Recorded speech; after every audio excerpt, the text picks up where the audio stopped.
Grama Revista. Você já ouviu falar nos intervalos bíblicos? Esse movimento tem acontecido em todo o Brasil e acontece nas escolas, onde jovens cristãos usam aquele momento do intervalo entre as aulas para cantar um louvor, para fazer um momento ali espiritual. Mas essa situação surgiu naturalmente de uma maneira muito espontânea. Mas isso muda quando vem a intervenção de pastores e influenciadores dentro da escola. Recentemente, o Ministério Público tem se posicionado em alguns estados, como é o caso de Pernambuco. O Ministério Público convocou uma audiência pública para discutir as manifestações religiosas no ambiente escolar. E é exatamente sobre esse assunto que nós iremos conversar agora com o nosso convidado, o advogado, Dr. Wesley Albuquerque. Bom dia, Dr. Wesley, bem-vindo. Bom dia. É uma satisfação estar mais uma vez no programa Revista Meio e vamos tratar hoje sobre esse assunto, digamos, polêmico e delicado, né? E necessária essa conversa. E extremamente necessário, várias nuances. É isso aí, vamos lá. Até que ponto, vamos começar falando sobre até que ponto os alunos podem manifestar a sua fé. Eu penso, porque eu sou do tempo do ensino religioso. Sim. Eu tinha uma disciplina, uma matéria que tratava sobre isso. Até que ponto o aluno pode manifestar a sua fé dentro da escola? Isso pode acontecer? Já adianto que sim, o aluno ele pode e deve manifestar a sua fé dentro da escola. Na realidade, nós sabemos que a Constituição Federal, ela assegura o Estado laico, quer dizer, ela diz que existe uma separação entre o Estado e a religião, contudo, isso não impede de nenhuma forma que os alunos eles possam ter uma postura de professar a fé dele dentro das escolas. Então, sim. Agora, existe uma máxima que nós aprendemos desde o início do curso de Direito, que fala que o meu direito acaba quando inicia o do outro. Então, nós temos que ver até que ponto ele pode, sim, efetivamente professar a sua fé e até que ponto ele estaria invadindo o direito do outro aluno, considerando que o Estado é laico. E aí, essa visita de pessoas na escola, o movimento é positivo, é importante. Mas o pastor, o influenciador, ele pode entrar dentro da escola hoje, de acordo com a lei?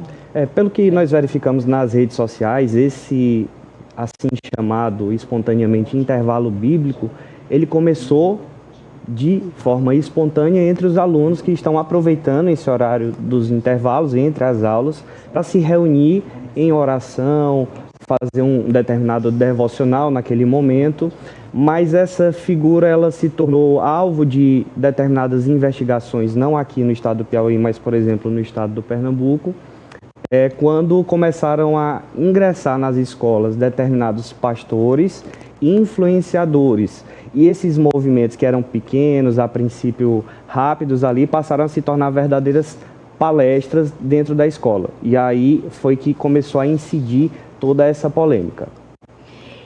A escola, existe alguma diferença com esse tipo de atividade por a escola ser pública ou a escola ser privada diante da lei? Como eu já adiantei, existe a Constituição Federal que assegura o Estado laico e também nós temos uma legislação que é a Lei de Diretrizes e Bases da Educação. E dentro dessa legislação, não é permitido os atos de proselitismo. Quer dizer, eu não posso tentar, dentro do ambiente escolar, tentar fazer a conversão de alunos. Mas, claro, dentro da minha liberdade religiosa, que é um direito fundamental, eu posso, sim, junto com outros alunos que já professam aquela determinada fé, me reunir e expressar, utilizar símbolos da minha religião. Isso, na realidade, não pode ser impedido pelas escolas. Esse é um assunto muito delicado e muito importante, porque eu percebo que o Brasil hoje ele é um país, na sua grande maioria, cristão. Sim. Nós temos uma sociedade estabelecida nesses princípios. Inclusive, isso foi instituído na escola através do ensino religioso por gerações e gerações. Na educação, nós tivemos inúmeras escolas católicas, nós tivemos muitas mesmo, inclusive no mundo, nos Estados Unidos, universidades reconhecidas, que começaram com o cristianismo. Então, a minha preocupação, como cidadã e como mãe, é se de repente a fé pode ser barrada dentro dessa escola? Visto que hoje o Conselho de Medicina já criou um grupo, uma comissão para avaliar o resultado da fé no acompanhamento de saúde. Qual o resultado dessa fé na saúde das pessoas? Nós temos hoje, de acordo com o Ministério da Saúde, 11,5% dos jovens que sofrem com ansiedade, o que é uma questão de saúde pública, é uma questão de saúde. E ainda temos outras porções de pessoas, de jovens que sofrem, por exemplo, com a depressão.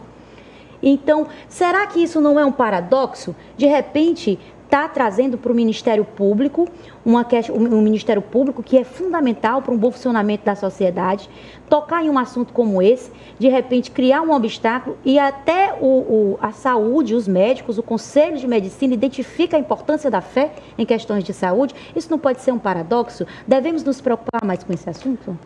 Na realidade, sua fala não é nenhuma pergunta, na verdade é uma explicação sobre o tema também que nós temos que abordar. Muito, muito interessante sua fala sobre esse aspecto. Mas o que nós temos que ter em mente também em relação a isso é que existe uma distinção entre o ensino religioso dentro das escolas e aquilo que está sendo chamado como intervalos bíblicos. O ensino religioso, ele é inclusive previsto na Lei das Diretrizes e Bases da Educação e ele compõe a matriz curricular dos alunos, no horário efetivo da aula.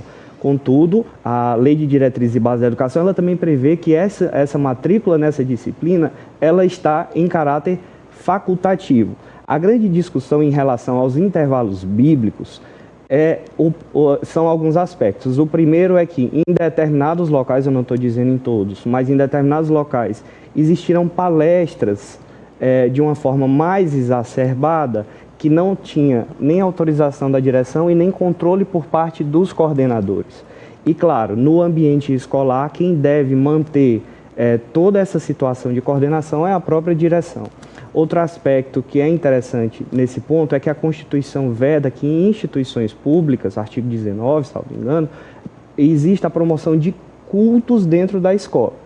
Então, em relação a esse aspecto de saúde mental, eu acredito e concordo com a senhora que a levar determinados vieses religiosos para as escolas, é de suma importância que isso aconteça, contudo, desde que sejam preenchidos alguns requisitos. Autorização da direção, que seja também possibilitado, não apenas para um viés específico de uma religião específica, mas que seja congregado todas as outras religiões, todas as outras tenham esse espaço também no ambiente escolar, claro, pensando no bem maior, que é a saúde dos alunos. Muito importante essa conversa, um debate necessário.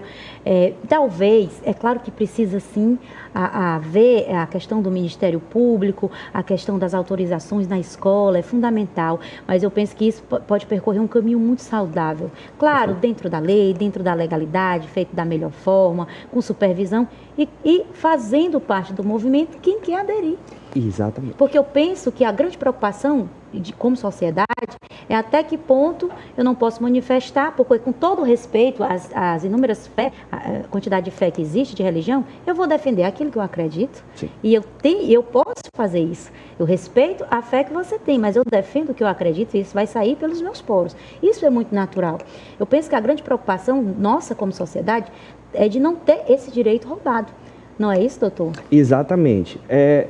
É um conflito de direitos que tem que ser analisado. Até que ponto eu posso efetivamente professar minha fé dentro da escola e até que ponto, eventualmente, eu poderia retirar o direito de um outro estudante que tem uma religião distinta da minha, ou então que não tem nenhum credo específico em relação a isso. Então, o cuidado que nós temos que ter diante dessa discussão é exatamente esse. É assegurar que no ambiente escolar não vire um conflito de ideias religiosas. Porque ao tempo em que eu tento favorecer determinado grupo de alunos desses aspectos da saúde mental, eventualmente, eu não estou dizendo que irá acontecer, eu posso estar retirando direitos. Então, a gente sempre tem que trabalhar no meio termo, A com base linha na é Constituição. fina. É muito fina, muito delicada. Bom, mas de qualquer maneira, agradecer ao Ministério Público pelo bom funcionamento dele é fundamental. E também lembrá-los que existem outras questões que exigem um olhar sobre as escolas, inclusive o uso de músicas que têm, por exemplo, sexo explícito, conotação sexual.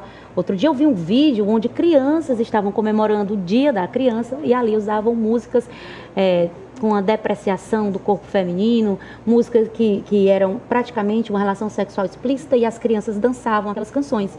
Então, que o Ministério Público tenha sim um olhar sensível para todos os ângulos. Sim, o da fé, mas também sobre outros aspectos como esse, de que tipo de música e de outras coisas estão sendo levadas para dentro da escola. Muito obrigada, doutor, pela sua participação e pelos esclarecimentos aqui no nosso programa. Agradeço mais uma vez pelo convite e estou à disposição do programa como sempre. Muito obrigada. Bom, e é assim que a gente constrói uma sociedade.